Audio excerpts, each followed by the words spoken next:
I address you, of course, on the 75th anniversary of the end of World War II, the crushing of the fascist beast in the rubble of Berlin. This is the first Remembrance Day of the 75th anniversary year.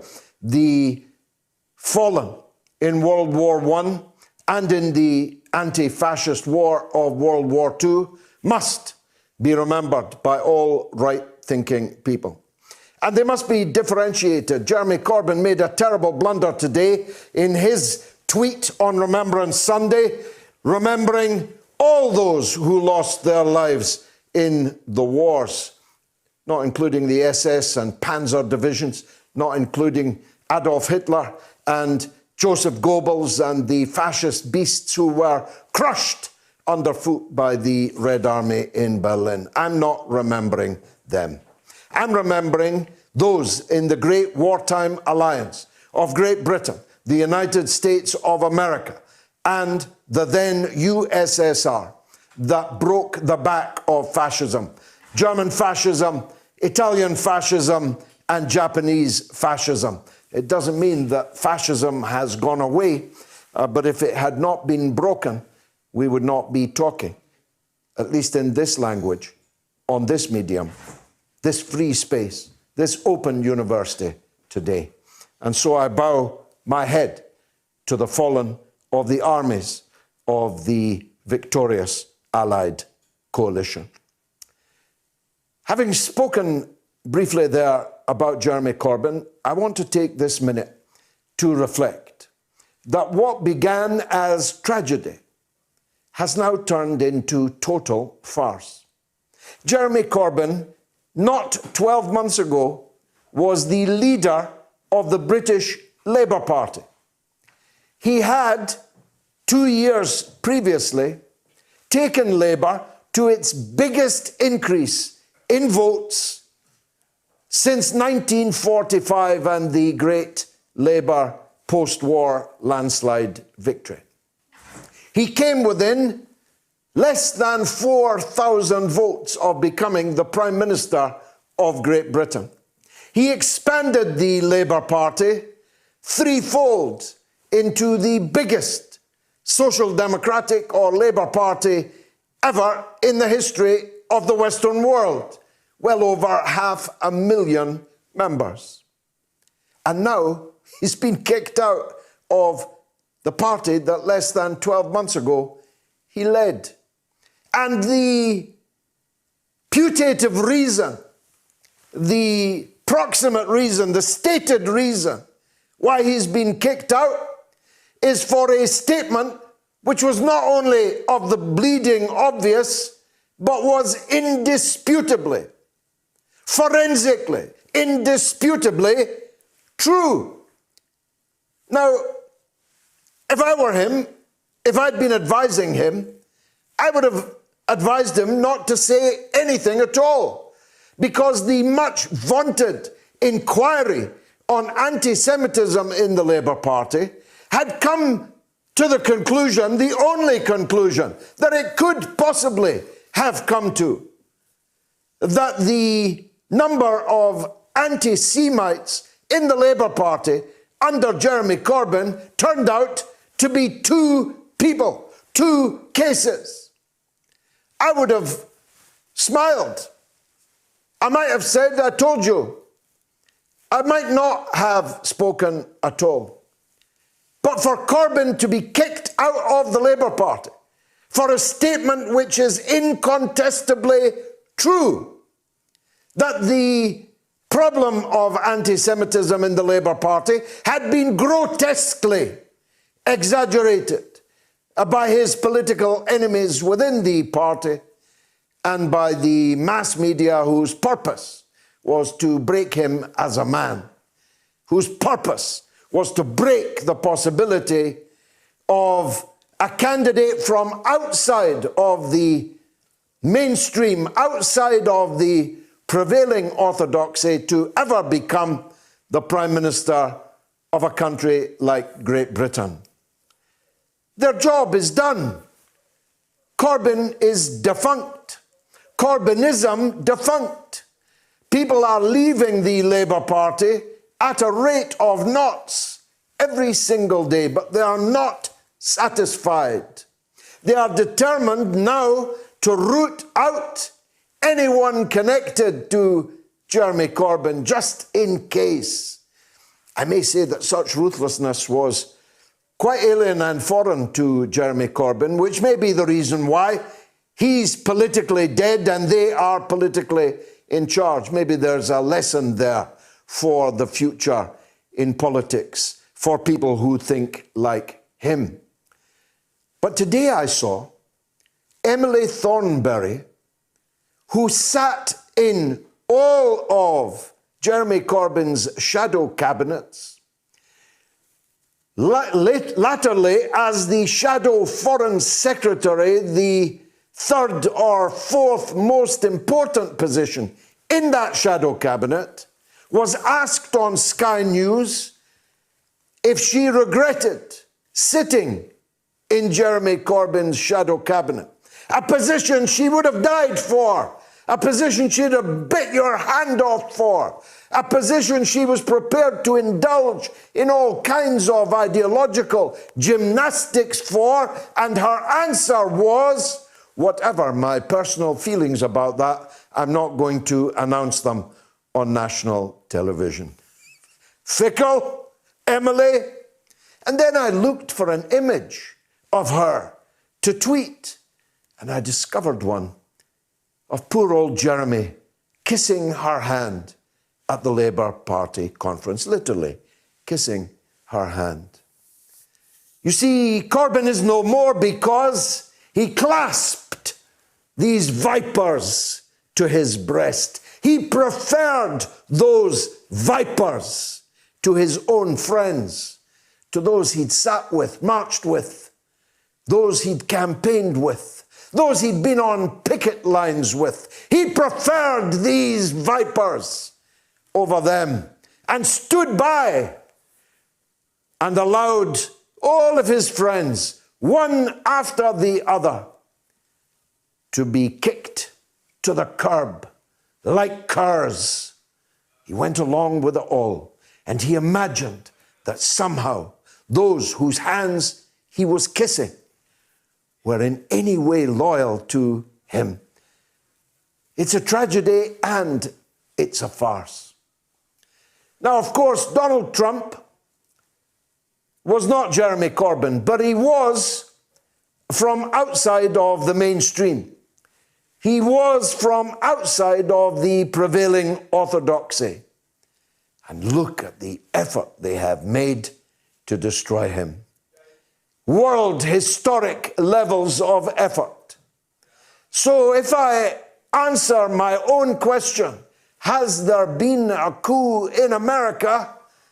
The answer, again, incontestably, is yes. And it didn't begin last week. It began 4 years ago.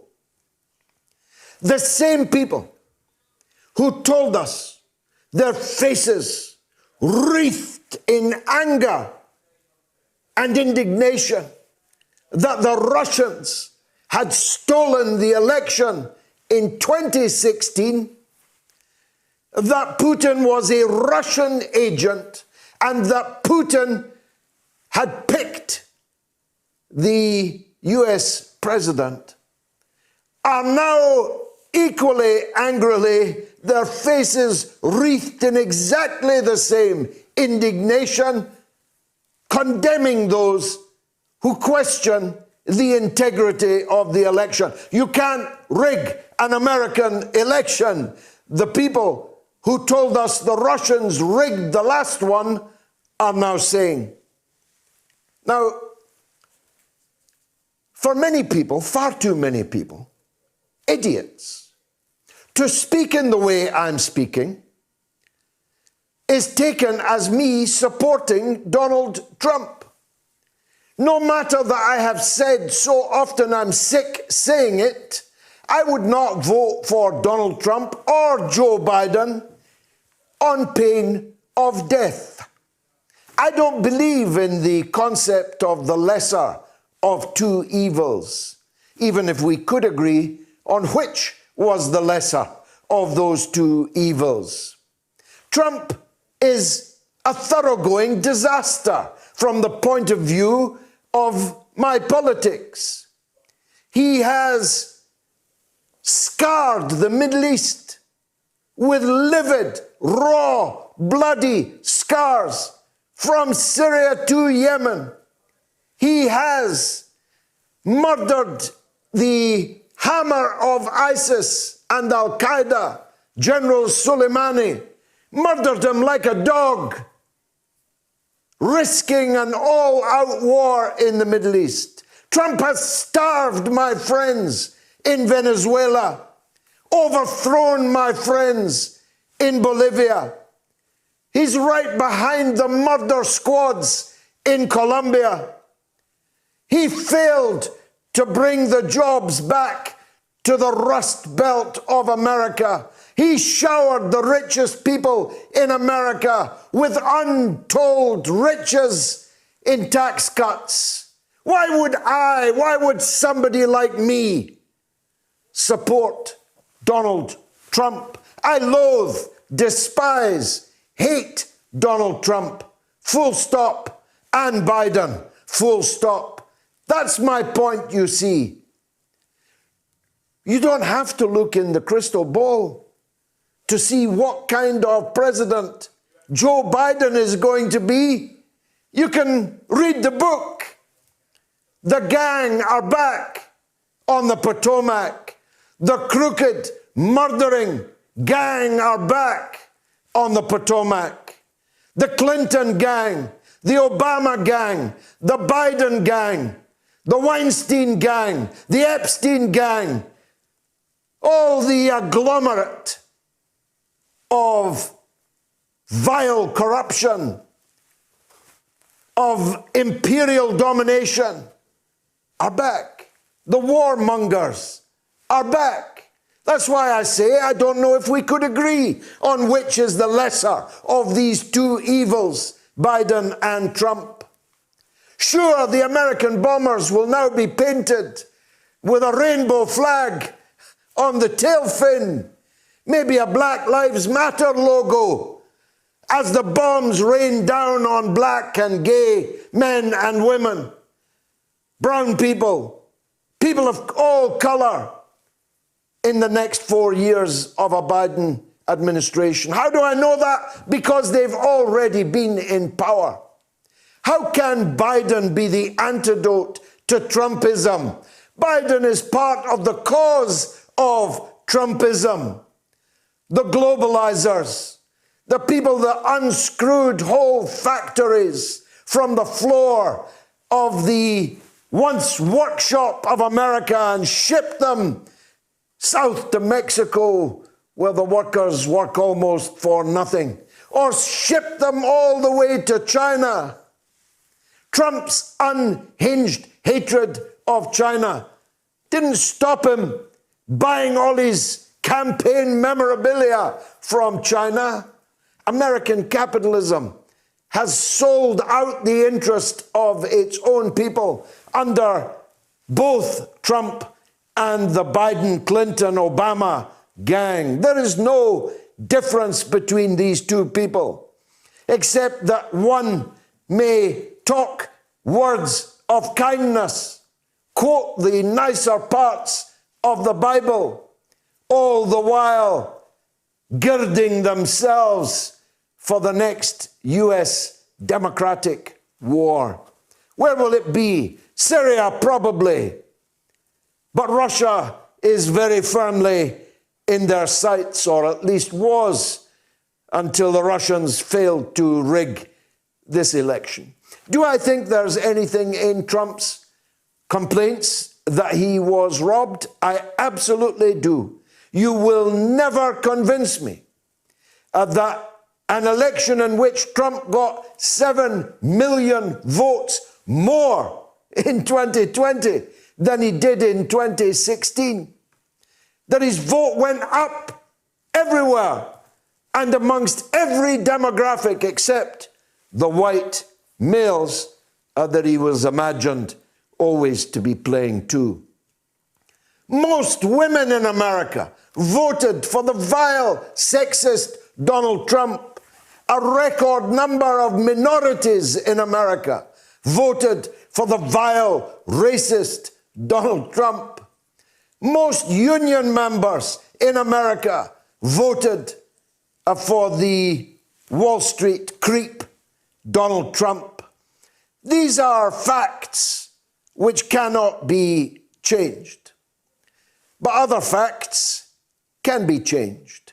I myself have seen enough evidence from Pennsylvania, from Georgia, from Michigan, about gigantic transfers of votes, about record numbers of centenarians voting by mail, even though they died decades before.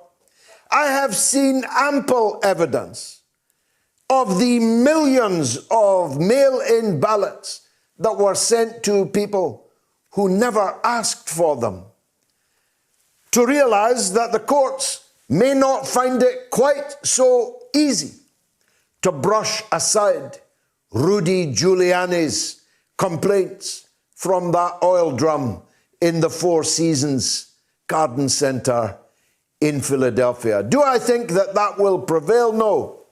I believe that Joe Biden will be the next president of the United States, but not for long. In fact, it's a moot point whether or not he'll get to the inauguration itself. And if I were him, I wouldn't stand near the balcony with Kamala Harris behind me. I wouldn't let her push my wheelchair down a slope to look at the spring flowers if I was Joe Biden. Will Trump be back? Probably not.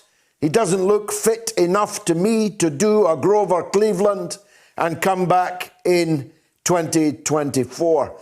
Maybe if Vladimir Putin trains him, gives him a bit of a workout, takes him out bare-chested on a horse, shows him how to pump weights, maybe, but I doubt it. It's more dangerous than that. The next Donald Trump in 2024 will not be handicapped by the multiple ugliness of this Donald Trump. The next Donald Trump is slouching towards Washington right now, preparing to be born. It's going to be the mother of all talk shows.